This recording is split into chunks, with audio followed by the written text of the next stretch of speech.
துதிக்கும் அடியவர்க்கு ஒருவர் கெடுக்க இடர் நினைக்கினவர் குலத்தை முதல் அறக்கலையும் எனக்கு ஒரு துணையாகும். நேயர்களுக்கு வணக்கம். இன்றைக்கி நம்ம பார்க்கக்கூடிய பதிவு அப்படிங்கிறது 2025ஆம் ஆண்டிற்கான சனிப்பெயர்ச்சி பலன்களை பற்றி தான் இந்த பதிவில் நிறைவாக பார்க்கவிருக்கிறோம். முதல்ல நம்ம நேயர்களுக்கு ஒரு சில விஷயங்களை சொல்லணும். இந்த சேனலுக்கும் எனக்கும் நீங்கள் கொடுத்துட்ருக்கக்கூடிய ஆதரவிற்கு மனமார்ந்த நன்றிகள். இதில் இன்னொரு விஷயம் என்ன அப்படின்னா, ஒரு பதிவு நம்மளுடைய வாழ்க்கையை மாற்றும் அல்லது நமக்கு பயனுள்ள வகையில் இருக்கும் அப்படிங்கிற அந்த ஆர்வத்தோடையும் நம்பிக்கையோடும் தான் அந்த பதிவை நம்ம பார்க்குறோம். அப்படி இருக்கும் பொழுது அந்த பதிவை நம்ம நிறைவாக பார்க்கணும். சில பதிவுகளை நம்ம ஓப்பன் பண்ணதுக்கு பிறகு பாதியிலே அந்த பதிவை ஸ்கிப் பண்ணிடுவோம். அதனாலேயே நமக்கு நிறைவான பலன்கள் அப்படிங்கிறது கிடைக்கிறதில்ல. அதனால் கடைசி வரைக்கும் இந்த பதிவுகளை ஸ்கிப் பண்ணாமல் பாருங்கள். ஏன்னா இன்றைக்கி நம்ம பார்க்கக்கூடிய பதிவு அப்படிங்கிறது மிக முக்கியமான ஒரு பதிவு அப்படிங்கிறதோட 2.5 ஆண்டு காலத்திற்கான நம்மளுடைய வாழ்க்கையினுடைய திட்டமிடலை பற்றி இந்த பதிவில் நிறைவாக பார்க்கவிருக்கிறோம். அதனால் இந்த பதிவை ஸ்கிப் பண்ணாமல் பாருங்கள். பயனுள்ள நிறைய பதிவுகளையும் ஸ்கிப் பண்ணாமல் பார்க்கறதுக்கு ஒரு வழக்கத்தை ஏற்படுத்திக்கோங்க. இன்றைக்கி நம்ம பார்க்கக்கூடிய பதிவு அப்படிங்கிறது 2025ஆம் ஆண்டிற்கான சனிப்பெயர்ச்சி பலன்களை பற்றி தான் இந்த பதிவில் நம்ம பார்க்கவிருக்கிறோம். இந்த சனிப்பெயர்ச்சி பலன் அப்படின்னு சொல்லக்கூடியது இந்த 2025ஆம் ஆண்டிற்கு மட்டுமா அப்படின்னு கேட்டோன்னா கண்டிப்பாக இல்லை. இந்த பதிவு எவ்வளவு நாட்களுக்கு உங்களுக்கு பயனுள்ள வகையில் இருக்கும் அப்படின்னா அடுத்த 2.5 ஆண்டு காலத்திற்கு கண்டிப்பாக பயனுள்ள வகையில் இருக்கும். அதனால் இந்த பதிவை முழுமையாக பாருங்கள். இந்த 2025ஆம் ஆண்டு அப்படின்னு சொல்லக்கூடிய இந்த ஆண்டில் மார்ச் மாதத்தில் வரக்கூடிய 29ஆம் தேதி அன்று சனி பகவான் கும்ப ராசியிலிருந்து மீன ராசிக்கு பயிற்சியாக இருக்கிறார். அடுத்த 2.5 ஆண்டு காலத்திற்கு என்ன மாதிரியான பலன்களையும் கெடுபலன்களையும் நமக்கு தரவிருக்குது அப்படிங்கிறத தெரிஞ்சுக்கிட்டு அதற்கு தகுந்த மாதிரியான நம்மளுடைய வாழ்க்கையினுடைய பயணத்தையும் நம்ம வாழ்க்கையினுடைய திட்டமிடலையும் நம்மளால் கண்டிப்பாக அமைச்சிக்க முடியும். அப்போது மற்ற எல்லா கிரகங்களுமே முக்கியத்துவம் வாய்ந்ததாக இருந்தாலும் கூட மிக முக்கியமான 3 கிரகங்களை நம்ம பயிற்சிக்கு பார்க்கறது உண்டு. அப்படி எடுத்துக்கும் பொழுது நவ கிரகங்களில் 3 முக்கியமான பயிற்சி அப்படின்னு சொல்லக்கூடியது முதல் விஷயமாக இருக்கக்கூடியது குரு பயிற்சி, அடுத்தது ராகு கேது பயிற்சி, அதே போல் சனி பயிற்சி அப்படின்னு சொல்லக்கூடியது.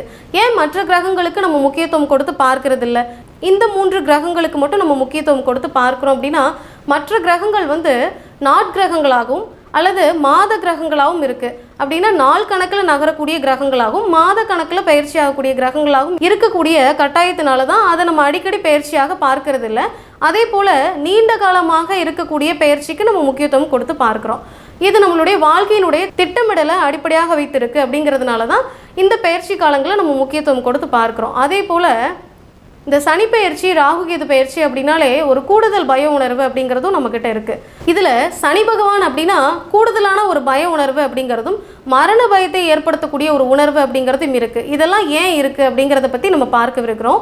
அதே போல் இந்த சனி பகவானுடைய வல்லமை எத்தகையது, இந்த சனி கிரகம் எந்த மாதிரியான தன்மையில் இருக்குது அப்படிங்கிறத தெரிஞ்சுக்கிட்டோன்னா தான் அடுத்து நம்மளுடைய வாழ்க்கையை அதற்கு தகுந்த மாதிரி இந்த 2.5 ஆண்டுகளுக்கு திட்டமிட முடியும்.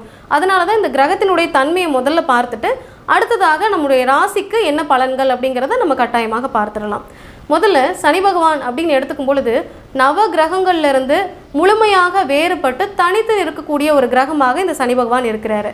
இந்த சனி பகவான் யார் அப்படின்னு நம்ம பார்த்தோம்னா சூரியனுடைய புதல்வராக இருக்கக்கூடியவர்.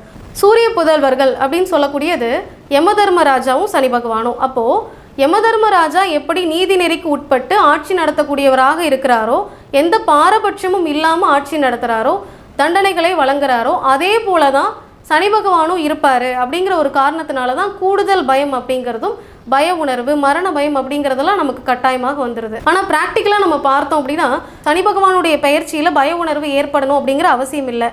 சிலர் நம்ம நினைப்போம் அப்படியெல்லாம் கிடையாது, ஆனால் இந்த சனியினுடைய தாக்கம் அதிகமாக தான் இருக்குது.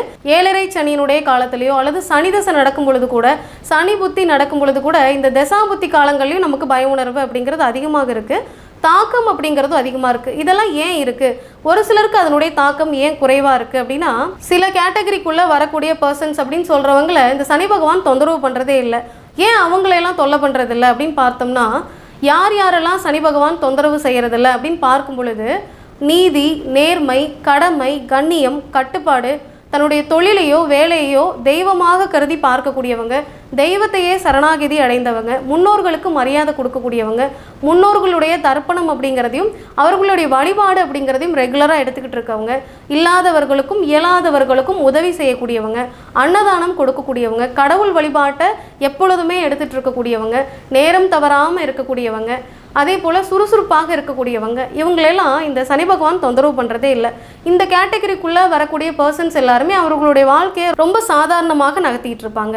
ஒரு சிலருக்கு அதனுடைய தாக்கம் இருக்கும். ஆனால் தன்னுடைய சுய ஜாதகம் அப்படின்னு சொல்லக்கூடிய சொந்த ஜாதகத்தில் சனி பகவான் எந்த நிலையில் இருக்கார் அப்படிங்கிறத நம்ம பார்க்கணும். மற்ற கிரகங்கள்லாம் எப்படி இருக்குது, கிரக சேர்க்கைகள் எப்படி இருக்குது, சுபராகவே இருந்து குரு சுக்கிரன் இந்த மாதிரி கிரகங்கள் தசாபுத்தி நடத்தினா கூட ஒரு சிலருக்கு அதனுடைய தாக்கம் இருக்குது. அப்போது கிரகங்கள் நம்மளுடைய ஜாதகத்தில் நல்ல பொசிஷனில் இருக்கா அப்படிங்கிறத சுய ஜாதகத்தையும் நம்ம செக் பண்ணி பார்த்துக்கணும்.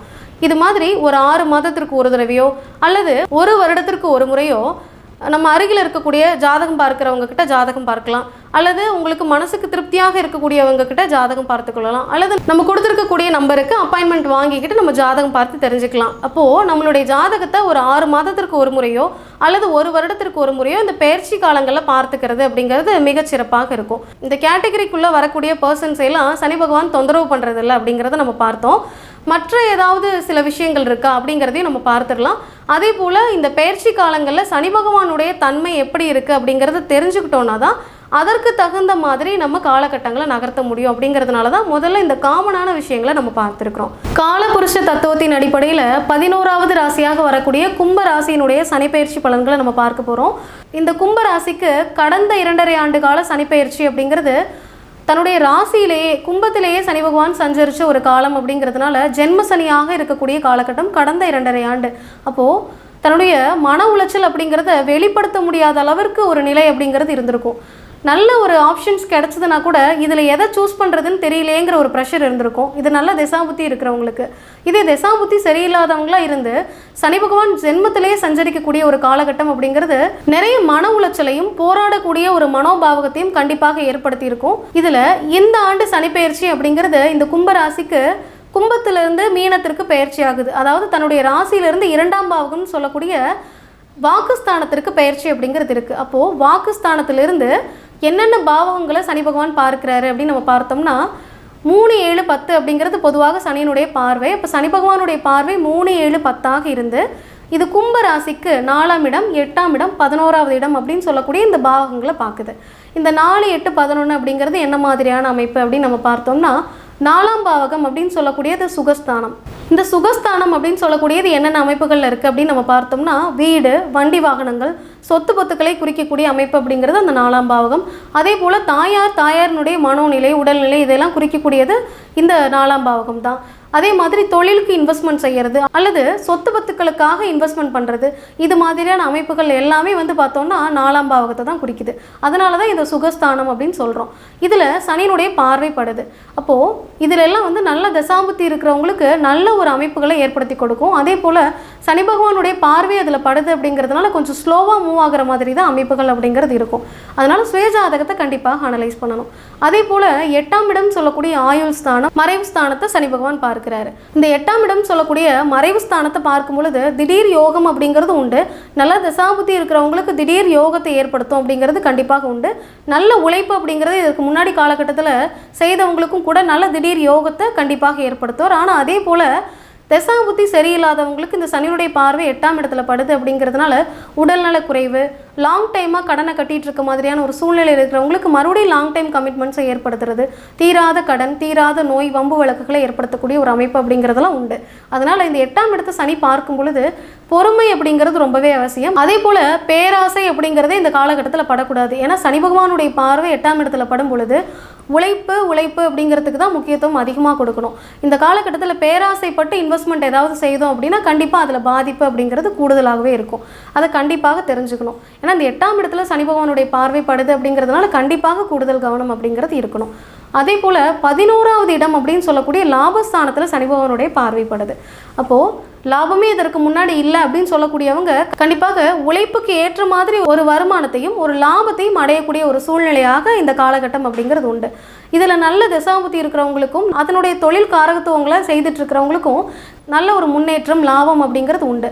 இதில் தசாபுத்தி சரியில்லாதவங்களுக்கு சனியுடைய பார்வை படும் பொழுது லாபஸ்தானத்தில் கண்டிப்பாக சில மாற்று கருத்துக்கள் அப்படிங்கிறதும் ஸ்லோவாக லாபத்தை அடையக்கூடிய ஒரு சூழ்நிலை அப்படிங்கிறதும் உண்டு.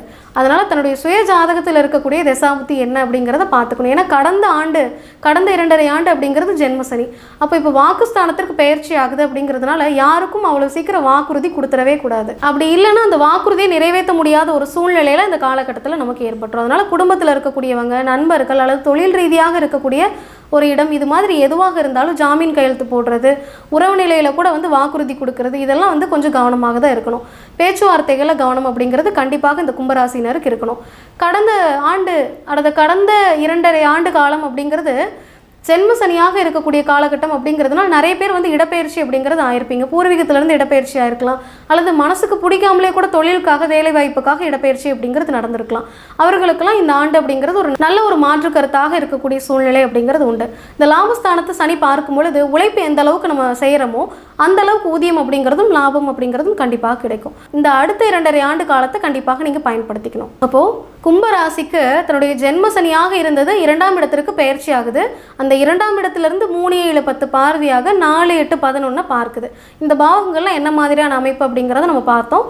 இதில் என்ன மாதிரியான பலன்கள் இருக்குது, அதனுடைய வீரியத்தை குறைக்கிறதுக்கு என்ன மாதிரியான வழிபாட்டு முறைகளை நம்ம மேற்கொள்ளலாம் அப்படின்னு பார்த்தோம்னா, ஒவ்வொரு சனிக்கிழமை நாள்லையும் சிவ வழிபாடு அப்படிங்கிறத கட்டாயமாக மேற்கொள்ளணும். இதில் அதே சிவன் கோவிலில் இருக்கக்கூடிய சனி பகவானுக்கு நல்லெண்ணெய் தீபம் ஏற்றி வழிபாடு அப்படிங்கிறத ஒவ்வொரு சனிக்கிழமை நாட்களையும் எடுத்துகிட்டு வரும் பொழுது இந்த கும்பராசினருக்கு அளவில்லாத முன்னேற்றம் அப்படிங்கிறத கட்டாயமாக கொடுக்கும். அதனால் லாபஸ்தானத்தை கண்டிப்பாக பயன்படுத்திக்கோங்க.